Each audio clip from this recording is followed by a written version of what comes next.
여러분 교회를 이렇게 다니다 보면요, 그리고 신앙생활을 하고 하나님을 사랑하게 되고 예수님과의 관계가 친밀해지면서 우리 안에 하나님께서 보여주시는 사명의 삶을 계속해서 감당하게 됩니다. 그리고 먼 곳에서 팔짱 끼고 있거나 아니면 먼 곳에서 그냥 있던 사람들도 하나하나 내가 이 교회에서 하나님이 맡기신 일들을 채워가면서 해야 할 일들이 있구나라는 것을 느끼면서 사역에 인벌브 되기 시작하지요. 그런데 그렇게 사역에 인벌브 되기 시작한 다음부터 이제 사람들의 갈등과 고민과 문제가 생겨나기 시작합니다. 뭔가 교회에서 점점 더 봉사를 많이 요구하는 것 같이 느껴지고, 그리고 그것을 요구할 때 뭔가 내가 아니면 안 될 것 같고 내가 반드시 해야 될 것 같은 일들이 조금씩 생겨나지요. 그리고 이렇게 이상하게 뭐 하라고 얘기하면서 그냥 얘기하지 않고 기도해 보세요, 해주셨으면 좋겠습니다, 이런 이야기를 하면서 하게 되면 이게 내가 하고 싶은 건지 저 사람이 내가 하고 싶게 만드는 건지, 이게 하나님이 맡기신 건지 내가 그 일을 맡아야 하는 것을 사람들이 떠넘기는 건지 구별이 안 되는 경우가 생기게 되지요. 여러분, 그렇다면 여러분 성도는 어디에다가 초점을 맞추고 살아야 될까요? 교회 생활에 올인하는 게 맞을까요? 아니면 세상에 올인하는 게 맞을까요? 여러분, 이 질문은 여러분이 답하면 안 되는 질문입니다. 함정 질문이지요. 그죠? 이 이분법은 함정이에요. 그죠? 교회에 올인해야 되느냐, 세상에 올인해야 되느냐, 이 말 자체가 넌센스입니다. 무엇에 올인해야 되느냐라는 타겟을 정하는 것보다 더 중요한 것이 있습니다. 그것은 타겟을 정하려고 하는 그 주체인 내가 어떤 사람이냐입니다. 나는 어떤 존재인가? 나라는 사람이 어떤 존재이며 어떤 삶의 목적을 갖고 있는가를 먼저 보아야 합니다. 그래야 방향을, 타겟을 정할 수 있는 것이죠. 여러분은 어떤 사람입니까? 여러분의 영혼은 어디를 향해야 합니까? 존재의 성향이 하나님과 사람 앞에서 온전하게 변화되어 살아가도록 마주하는 삶에서 삶의 우선순위를 정해 나가야 하는 것입니다. 여러분, 처음부터 우선순위가 올바르게 정리되어 있는 사람은 거의 없다고 봐도 과언이 아닙니다. 여러분, 그리스도인은요, 존재 자체가 변해서 예수 그리스도를 주라 시인하고 그분의 주인 되심을 인정하는 사람들입니다. 그렇기 때문에 여러분, 우리는 교회나 세상에 올인하는 것이 아니라 하나님께 우리의 존재 전체를 올인하는 사람들인 것입니다. 우리의 존재의 성향과 존재의 방향 자체를 하나님께 위임한 사람인 것이죠. 그렇기 때문에 우리의 삶이 때론 교회, 사역의 현장에 에너지를 쏟아야 하는 때도 있고, 때로는 현실의 삶의 문제를 향해 집중하고 올바르게 다뤄야 하는 때도 있다는 것을 우리는 기억해야 합니다. 여러분, 이 두 가지는요, 언제는 이거 하고의 수준이 아닙니다. 오히려 이 두 가지를 하나님 앞에서 어떻게 함께 붙잡고 살아갈 것인지를 고민하는 것이 삶의 성향이 그리스도에게 맞춰진 그리스도인의 삶의 방식이어야 한다는 것이죠. 제가 지금 에스라와 느헤미야를 함께 읽으면서 사역의 의미에 대해서 살펴보고 있습니다. 지난주와 그 전 시간에 우리가 그리스도의 몸된 공동체와 함께 사역하는 의미가 무엇인지를 알아보았다면, 오늘은 우리 삶에서 하나님을 향한 경건과 내 구체적인 삶의 문제들을 어떻게 함께 유지해 나가는 것이 옳은지, 그것은 어떤 의미인지, 어떤 방법으로 해야 되는지에 대해서 함께 상고해 보려고 합니다. 느헤미야는 에스라가 귀환한 지 13년이 지나서 아닥사스다 왕의 허락을 받고 예루살렘의 외적인 재건을 이룬 사람입니다. 예루살렘 성벽을 재건한 일을 한 것이 느헤미야였지요.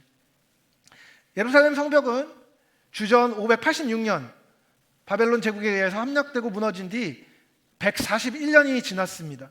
하지만 여전히 그 시기에 폐허로 남아 있었지요. 도시의 성벽이 한 2.5km에서 4km 정도에 이르는 긴 길이였다고 해요. 그 길이의 성벽들이 와르르 무너져 내려 있었습니다. 그렇다면 여러분 어떻게 돼 있을까요? 성벽의 돌들이 여기저기 굴러다녔겠죠.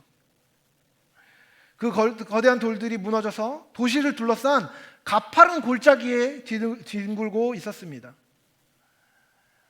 아무도 관리하고 있지 않던 그 성벽이었던 돌들 주변에는 잡초가 무성하게 자랐습니다. 무너져 내린 돌덩이들은 새와 동물들의 오물로 뒤덮여 있었지요. 141년 전에 무너진 이 성벽을 재건하는 일이 이제 귀환한 이 공동체 앞에 주어져 있었습니다. 쉬웠을까요? 아니요. 여러분, 이 예루살렘 성은요, 다윗성이라고도 불렸었는데, 이 예루살렘 성은 산 위에 지어져 있었습니다. 가파른 골짜기 밑에 무너진 돌들이 다 흘러내려 있었던 것이죠. 이것을 재건하기 위해서는요, 엄청난 에너지와 엄청난 행정력, 엄청난 돈, 엄청난 추진력이 모두 다 필요했습니다. 그래서 그 일은요, 어떻게 보면 귀환하여서 포로되었고 식민 통치 아래에 있었던 이들에게 불가능한 일이나 마찬가지였습니다. 그런데요, 하나님은 느헤미야를 사용하십니다.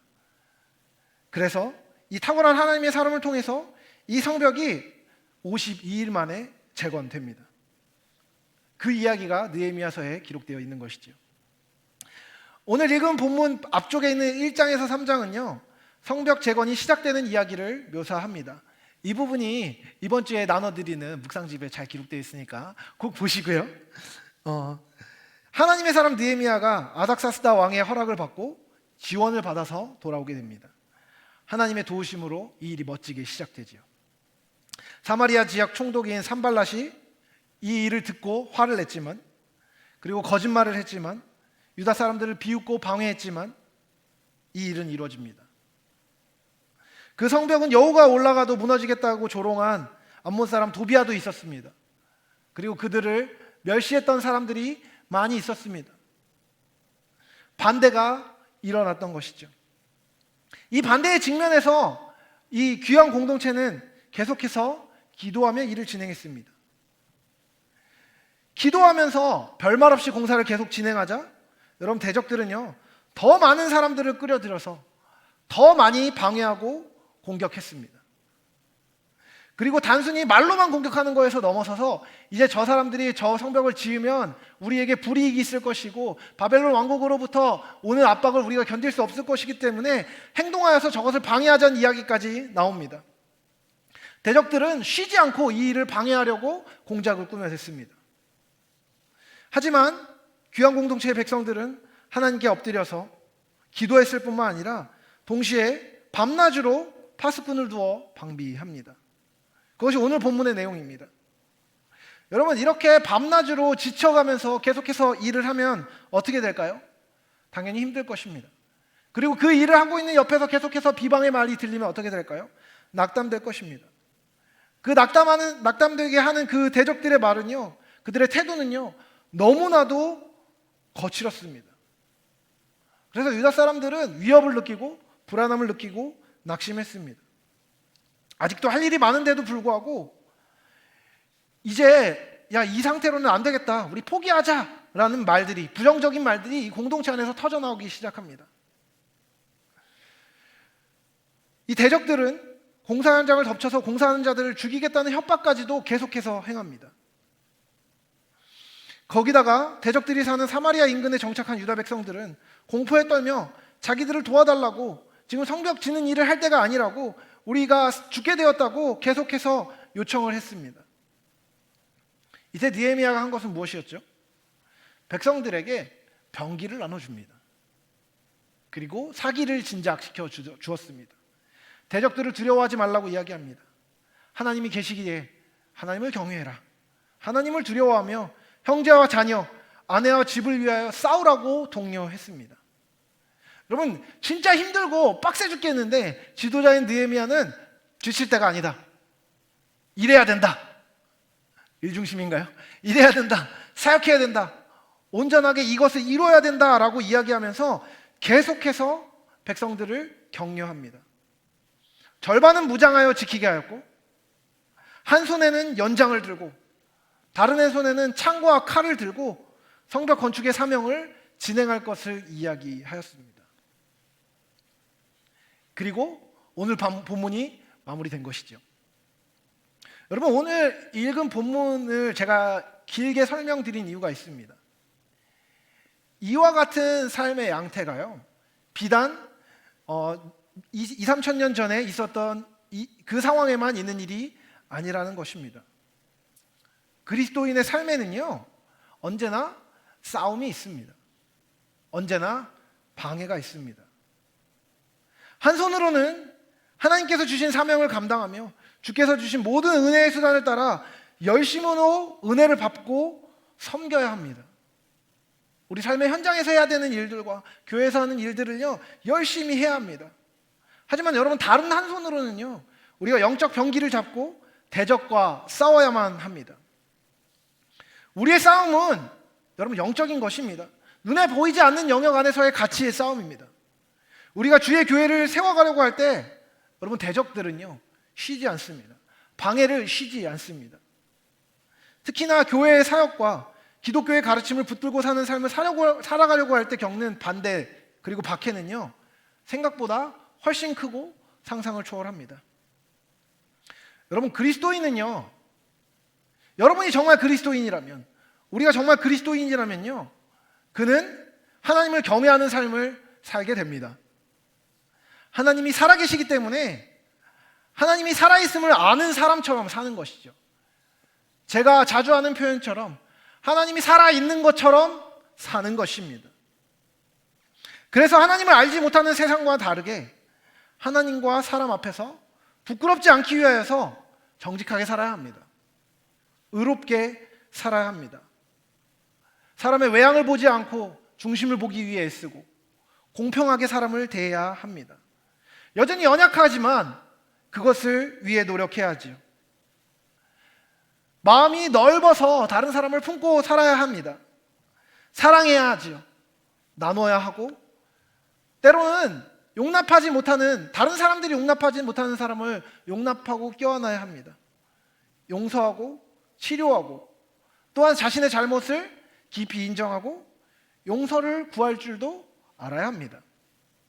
도덕적으로도 온전할 수 있도록 도덕적인 삶을 추구해야 하는 것이죠. 여러분, 그렇게 살고 계십니까? 그렇게 살기 위해 애쓰고 계십니까?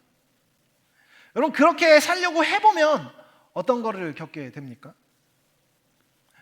여러분, 수련회가 됐든 어떤 계기가 되어서 하나님의 은혜를 깊이 체험합니다. 그리고 이제 제대로 살기로 결심하는 경우가 왕왕 있죠. 자주 종종 있습니다. 야, 이제 진짜 말씀 묵상도 잘하고 살아야지. 야, 이제 기도해야지. 야, 이제 내가 갖고 있었던 옛 습관들, 잘못된 죄된 행동들, 허물로 말미암은 악한 행동들 끊고 살아야지 결심을 합니다. 그리고 원래 살던 삶의 자리로 가서 그 삶을 관철시키려고 할 때 어떤 말을 들을까요? 간단합니다. 유난 떤다는 이야기를 당연히 듣게 될 겁니다. 꼴값 한다는 이야기를 듣게 될 겁니다. 왜요? 이전에는 안 그랬는데 그런 삶을 살려고 하니까요. 바뀐 삶을 살려고 하니까 말입니다. 갑작스럽게 여러분, 평소에 비방하고 비난하고 까내리고 열심히 갈구던 삶을 살다가 여러분, 친절한 얘기를 여러분이 갑자기 친절한 언어로 바꿔서 말한다고 생각해 보십시오. 상대방이 어떻게 느끼죠? 왜 그래? 라고 느끼지 않나요? 이상하게 느끼지 않던가요? 어색하게 느끼기만 하면 다행인데 듣는 얘기가 있습니다. 하던 대로 해. 왜 그래? 어색해. 그렇죠? 이것은 교회 안팎에서 마찬가지입니다. 예전에 나랑 같이 죄짓고 함께 적당히 타협하는 삶을 살던 네가 왜 그러냐며 하던 대로 하라고 우리를 설득하고 우리에게 매달립니다. 부탁합니다. 조롱하기도 하고 놀리기도 하고 비아냥거리기도 하고 냉소어린 눈빛을 받게 되기도 합니다. 그리고 그것을 부수려는 시도가 있습니다. 먹물을 끼얹으려고 합니다. 일종의 본능 같은 거죠. 끌어내려서 자기와 같아지게 하려고 애씁니다. 저도 그런 경험을 한 적이 있습니다. 제가 군 생활을 할 때 저는 이제 공군 본부에서 있었는데 장교 생활을 했습니다. 그래서 이렇게 회식을 하거나 하면은 이제 회식 자리에 꼭 가게 되었습니다. 저는 그때도 신학생이었고, 저는 그때도 목회자를 꿈꾸는 사람이었는데, 저한테 이제 술을 권하면 제가 저 그리스도인이라서 안 먹어요 이러면은 그래도 좀 먹어보라고 좋다고 막 이러면서 저를 사랑하는 마음으로 계속해서 권했어요. 근데 제가 싫다고 그랬습니다. 한 1, 2년이 지나고 나니까 이제 제가 술을 안 먹는다는 걸 아니까 저한테 대리운전을 열심히 시켰어요. 그래서 저는 운전하면서 뭐 다들 만족하는 생활을 하고 있었죠. 근데 이제 제대할 무렵이 되었을 때 이제 다들 염원하는 게, 소원하는 게 뭐였냐면 저랑 술 한잔 하는 게 소원이라고 얘기하면서 제발 한 잔 먹으라고 계속 얘기하는 거예요. 제가 뭐 들은 척도 안 하고 있었죠. 근데 그러고 있다가 저한테 콜라를 준다면서 콜라를 줬는데 먹었는데 술을 섞어가지고 저한테 준 겁니다. 그래서 내가 이거 뭐 하는 짓이냐고 이러고 막 화를 냈더니 막 깔깔거리면서 웃으면서 네가 결국 먹었다고 그러면서 너무 좋아하는 거예요. 뭐지? 이게 뭐지? 그렇게 한 분이 저랑 되게 친한 50이 넘는 분이었거든요. 이게 무슨 경우지? 이런 생각이 드는 겁니다. 그분이 저에 대해서 갖고 있었던 감정이 나쁜 감정은 아니었습니다. 저를 되게 아껴주시고 사랑해주시는 분이셨거든요. 근데 이상하게 제가 그리스도인이기 때문에 뭐 그들이 유흥으로 즐기는 어떤 것들, 그들이 놀이로 즐기는 어떤 것들에 참여하지 않을 때 그들이 느꼈던 불편함이 있었던 것 같습니다. 저한테 계속해서 그것들을 권하고 자기랑 같은 모양을 갖기를 원했던 것 같습니다. 저하고 같은 수준이 되기를 원했던 것 같습니다. 선의가 됐든 미워하는 마음이 됐든 악의가 됐든 어떤 마음이 됐든 간에요. 여러분 온전한 마음을 가지고 제대로 된 가치, 올바른 가치를 살아내려고 애쓰면요 방해가 있습니다. 여러분 방해를 경험하는 것은요 사람일 때도 있고 단체일 때도 있습니다. 그리고 사탄의 전략인 경우도 많이 있지요. 이와 같은 영적인 현실, 정서적인 현실, 이 정서적인 현실적 싸움은요 리얼입니다. 있는 것입니다. 여러분 이 현실을 우리가 두려움으로 받으면 어떻게 되겠습니까? 하나님을 향하는 삶을 엄두도 내지 못하게 되는 것입니다. 거룩한 삶, 온전한 삶을 살고자 하는 마음을 엄두도 내지 못하게 되는 것입니다. 하지만 여러분 하나님은요 하나님의 일을 하십니다. 하나님의 백성을 살피시죠.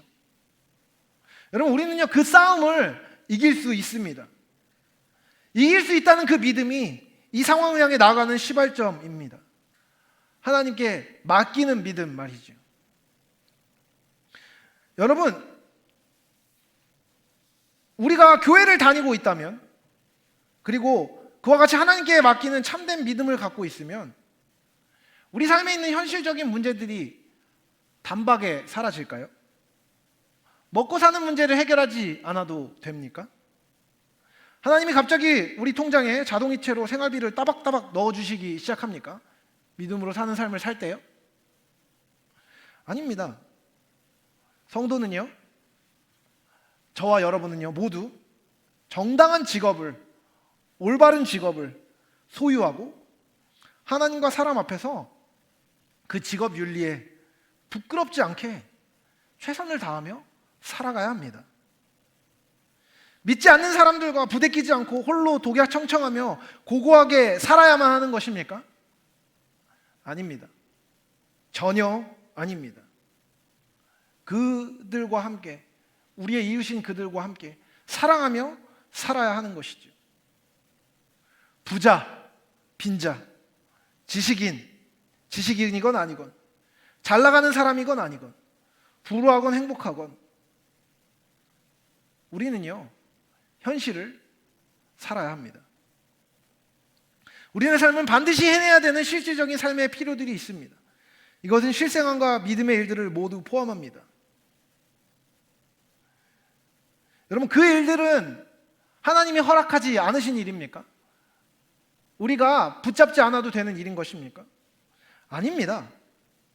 그리스도인으로서 우리는 그 일들을 하는 겁니다. 그리스도인으로서 교회 생활을 하고요.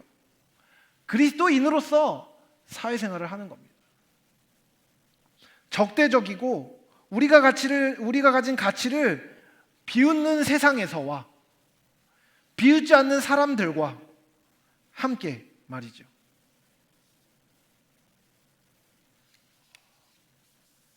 어떻게 그렇게 할 수 있습니까?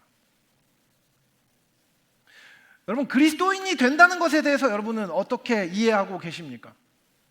교회에 왔다 갔다 하면 그리스도인이 자동적으로 되는 것입니까? 여러분, 그리스도인이 된다는 것은요, 예수님을 주인으로 모시는 삶입니다. 이 당연한 얘기가 당연하지 않은 것 같습니다. 여러분, 그리스도인이 된다는 것은요, 하나님이 있는지조차 모르고 있는 상태에서 창조주 하나님을 알게 되는 것입니다. 또한 십자가 안에서 일어난 그리스도의 사역이 우리가 하나님이 계시다는 사실을 알게 해주는 사건입니다. 예수님을 믿으면 하나님의 살아계심과 우리를 향한 하나님의 사랑을 알게 됩니다. 그렇게 알게 되면 새로운 시야가 열리면서 거듭나기 전에는 볼 수 없는 영적인 아름다움을 볼 수 있는 눈과 하나님을 사랑할 수 있는 마음의 성향이 생겨나는 것입니다. 온 땅과 만물을 다스리시는 하나님이 계시다는 사실이 발견되고 십자가 보혈의 피로 우리를 씻기신 그리스도의 사랑과 은혜가 우리 안에 알아집니다. 그래서 이제 우리는 이 육체가 부당하게 사랑하던 감각적인 삶물에 얽매인 눈을 들어서 그 이상의 것들을 추구하게 되는 것입니다. 감각적인 기쁨과 지금 당장 느껴지는 것에만 의존하던 삶을 넘어서서 하나님이 원하시는 거룩한 삶을 쫓아가게 되는 것입니다. 그것에 마음이 이끌리게 되는 것입니다. 그것을 사랑해야 된다는 것이 깨달아지는 것입니다.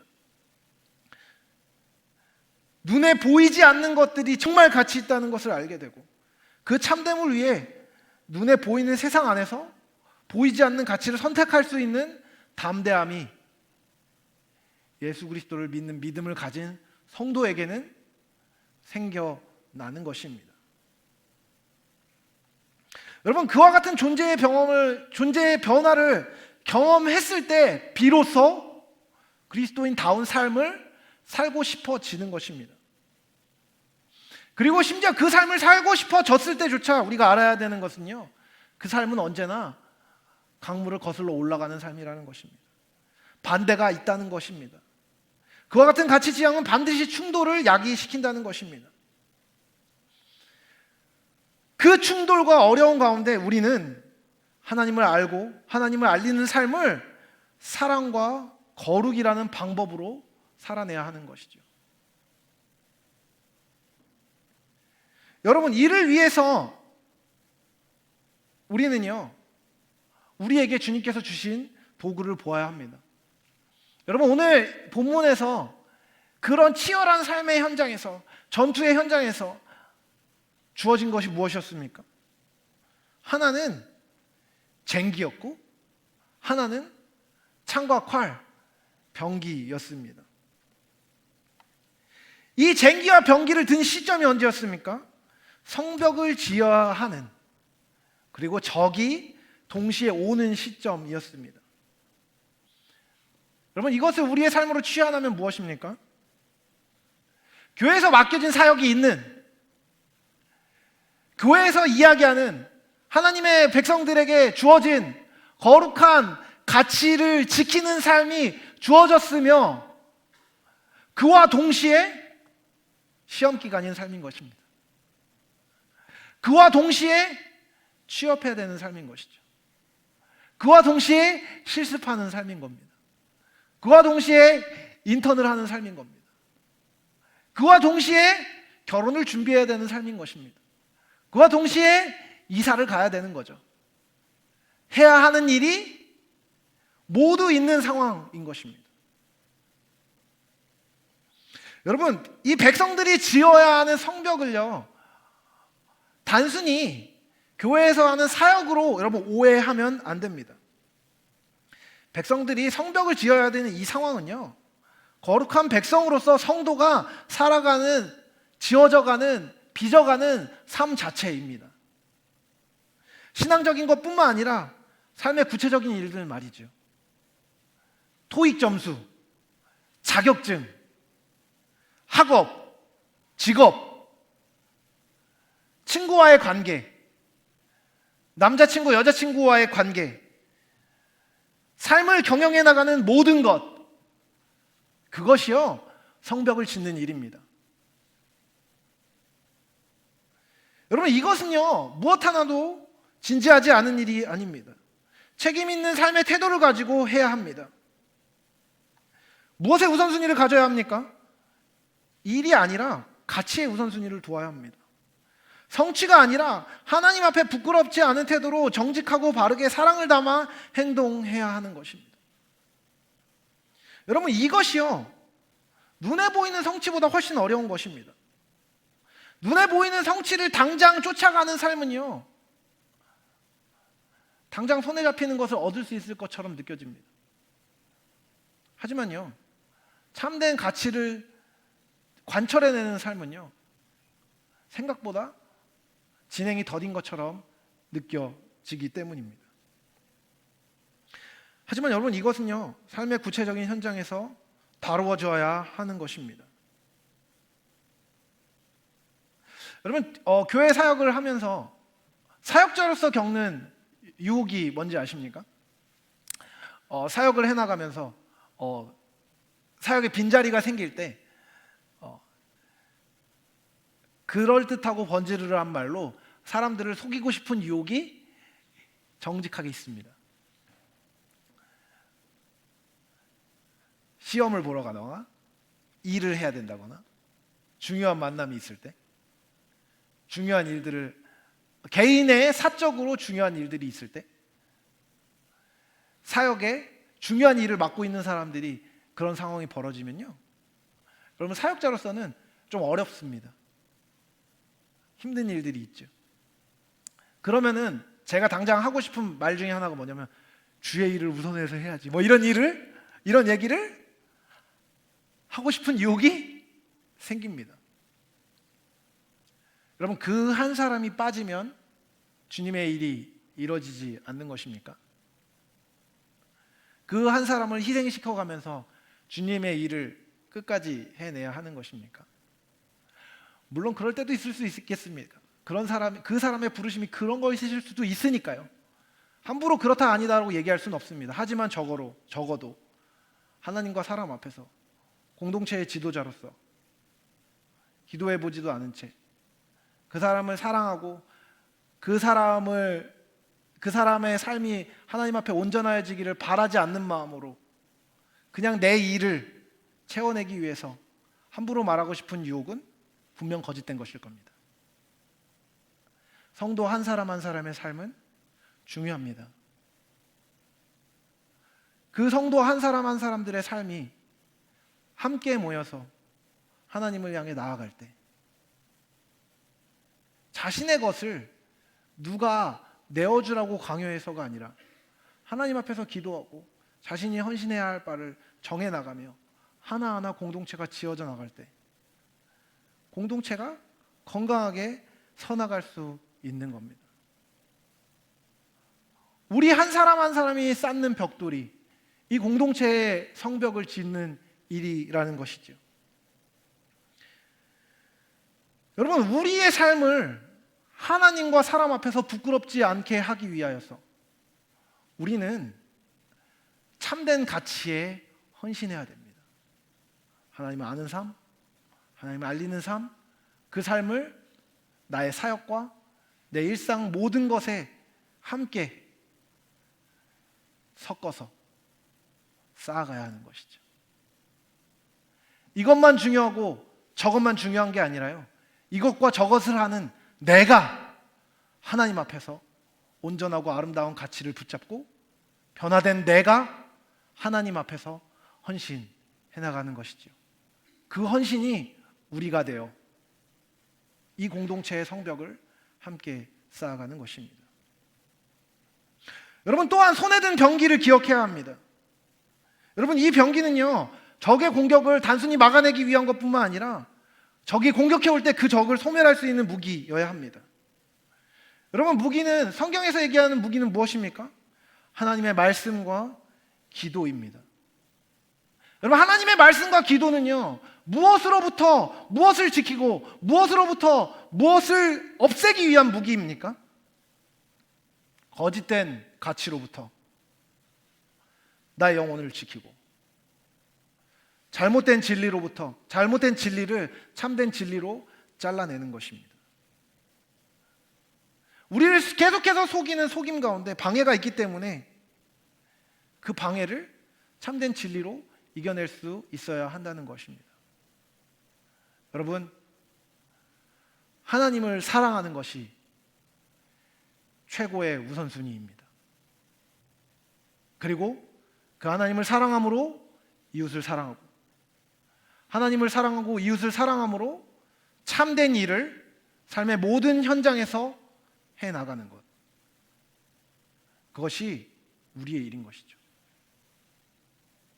여러분, 공동체 전체가 하나의 목표를 두고 사역을 하려고 계획하고 있습니다. 이번 여름 사역에 우리 공동체가, 특별히 청년부 공동체가 더 큰 이 광주교회 공동체 안에 있는 필요와 더 큰 이 지방의 안에 있는 청소년들을 향한 필요를 채우기 위해서 우리가 사역을 계획했습니다.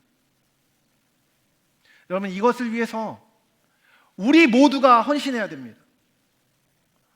우리 모두가 어떻게 헌신해야 합니까? 여러분의 부르심에 맞게 헌신해야 되는 것입니다. 하나님이 여러분을, 하나님을 사랑하고 이웃을 사랑하고 공동체와 함께 자라가는 그 부르심에 두셨을 때, 이 공동체를 향한 특별한 때에 여러분이 참여할 수 있는 것들을 최선을 다해 해야 하는 것입니다. 때론 이것이 바쁘고, 때론 이것이 바쁘고, 때론 너무나 한가하고, 때론 너무 편하고, 다양한 삶의 상황과 때가 있을 겁니다. 여러분, 그 삶과 그 때로 말미암아서 여러분이 헌신할 수 있는 정도를 정하는 게 아니라요, 하나님이 여러분에게 하라고 하신 만큼을 하는 것입니다. 너무 바쁜 와중에라도 여러분에게 맡기신 몫이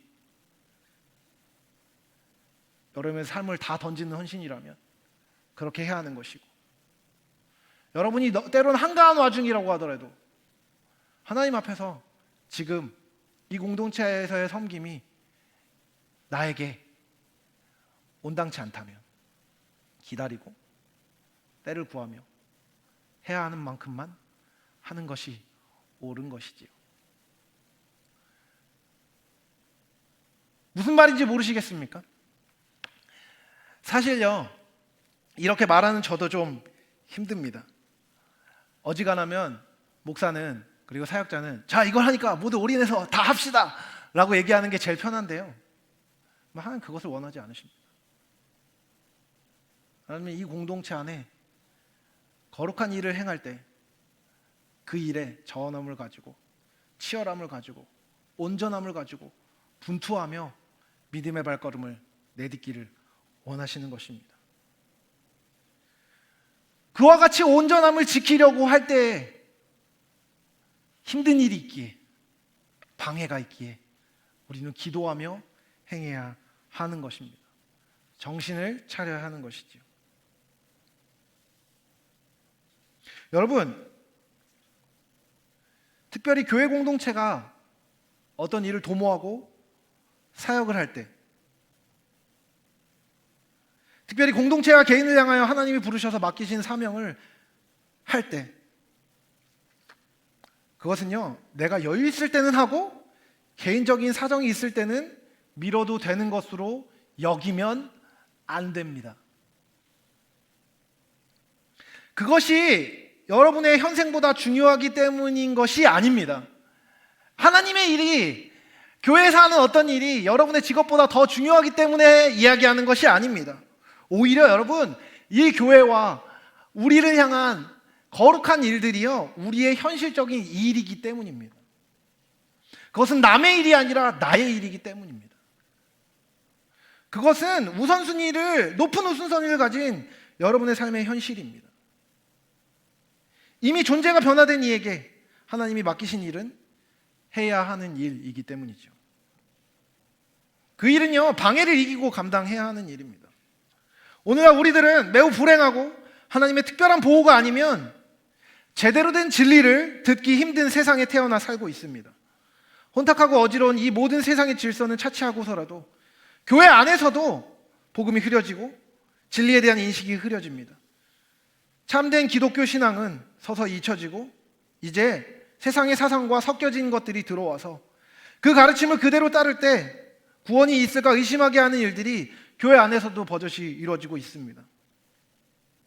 그렇기 때문에 하나님 앞에서의 현실의 삶과 맡겨진 교회 안에서의 사역을 균형 잡히게 감당하기 위해서 세세하게 고민하면서 세세하게 기도하면서 하나하나 해나가는 일은 쉽지 않습니다. 여러분, 이 일들을 제대로 감당하기 위해서 여러분 무엇을 해야 합니까? 너무나 원론적이지만 하나님의 은혜가 우리 삶에 회복되어야 합니다. 하나님과의 사랑의 관계가 회복되어야 합니다. 여러 가지 많은 생각들에 둘러싸여서 갈등을 느끼고 있을 때 여러분, 그 문제가 해결되는 순간은 언제인지 아십니까? 생각보다 간단한 순간입니다. 말씀 앞에 나를 제대로 세우고 기도하는 것이죠. 제가 사랑하는 우리 교회의 지체 중에 한 명이 작년부터 고민이 많았습니다. 이런저런 고민이 많아서 기도를 하겠노라고 했죠. 내버려뒀습니다. 뭐 이렇게 저렇게 기도하더니 또 하나님한테 원망이 생겼다면서 하나님한테 쇼부를 보겠다고 기도를 열심히 했습니다. 열심히 한다고 얘기했습니다. 그래서 그러겠거니 했습니다. 그리고 나서 얼마 후에 또 물어봤더니 기도가 또 바뀌었대요. 그러면서 하나님 어떻게 하라는 거예요? 라고 질문하면서 기도하다가 뭐 새벽 기도도 나오고 뭐 이런 기도도 하고 금요 기도 때도 나와서 뭐 기도를 했더랍니다. 그리고 나서 얼마가 또 지나고 얘기해 봤더니 괜찮아졌더랍니다. 얼마가 지나고 또 물어봤더니 기도하는 내용이 바뀌었다고 하더라고요. 그런가 보다 했습니다. 근데 또 기도하고 있다고 이야기했습니다. 뭔 말인지 모르시겠습니까? 간단한 겁니다. 안 하고 있던 사람이, 하나님의 뜻을 제대로 구하고 있지 않던 사람이 하나님 앞에 뜻을 구하며 기도하기 시작할 때